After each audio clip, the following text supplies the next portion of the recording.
ஓம் நமச்சிவாய. திருச்சிற்றம்பலம். சிவாய நமக, சிவசிவாய நமக.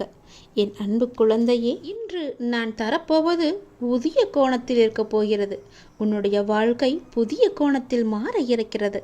ஒரு நல்ல செய்தி வந்து கொண்டே இருக்கிறது. அதற்கு பிறகுதான் உன்னுடைய கனவுகள் எல்லாமே நிறைவேறப் போகிறது.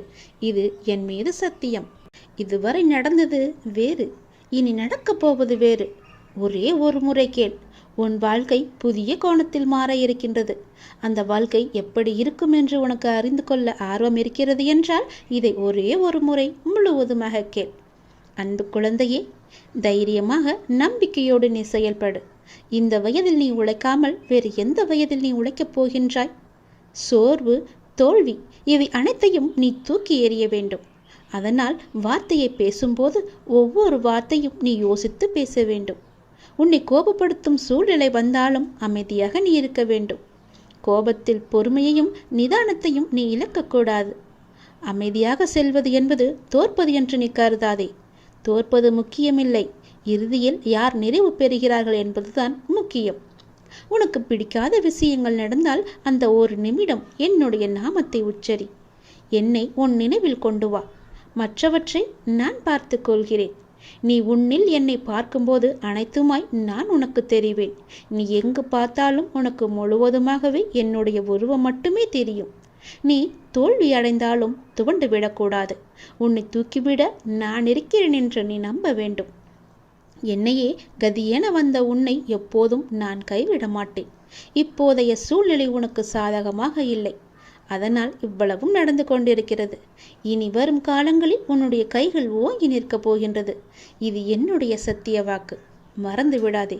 இதுவரை நடந்தது வேறு, இனி நடக்கப் போவதை பார்த்து நீயே பிரமிக்கப் போகிறாய். எனக்காக இப்படி மாற்றிவிட்டாயே என் அப்பா என்று என்னை தேடி நீ ஓடி வரப்போகின்றாய். உன் கஷ்டங்களை தீர்க்க உன் வீடு தேடி நான் வந்து விடுகிறேன். இனி உன் வாழ்க்கையே ஒளிமயமாக மாறப்போகிறது. எல்லாமே உனக்கு வெற்றியாக மாறப்போகிறது. உன்னுடைய வாழ்க்கையில் மகிழ்ச்சி நிலைத்து நிற்கப் போகிறது. நான் உன் வீட்டிற்கு உள்ளே வரலாமா? என்னை அழைத்து செல்வாயா? உன் வாழ்க்கையில் நல்லது நடக்க என்னை உன் வீட்டிற்கு உள்ளே அழைத்து போ. நம்பிக்கையுடையோருக்கு நிச்சயம் என்னுடைய காட்சி உண்டு. எந்த வடிவில் தோன்றி காட்சி தரும் என்பது இறைவனின் தீர்மானமே. நானே தீர்மானித்துக் கொள்கிறேன். காத்திரு. நிச்சயம் உனக்கான காலம் கனிந்து வரும். கவலைப்படாதே. எந்த சூழ்நிலையிலும் கவலை கொள்ளாதே, பயப்படாதே. அப்படிப்பட்ட நிலையில் என்னை மனதார நினைத்தால் மறுகணமே நான் உனக்குள்ளே இருப்பேன். அதை தாங்கும் வழியையும் பிரச்சனைகளையும் எதிர்கொள்ளும் தைரியத்தையும் நான் உனக்கு தருவேன். உன் வாழ்வில் நடக்கும் எந்த செயலும் என் அனுமதியின்றி நடக்காது.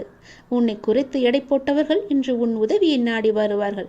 மிக விரைவில் உனக்கு ஒரு நல்ல செய்தி காத்து கொண்டிருக்கிறது. அந்த செய்தி வந்த பின்பு உன் கனவுகள் அனைத்துமே நிறைவேறப் போகிறது. பொறுமையாக இரு, சந்தோஷமாக இரு. இனி நடக்கப் போவதை பார்.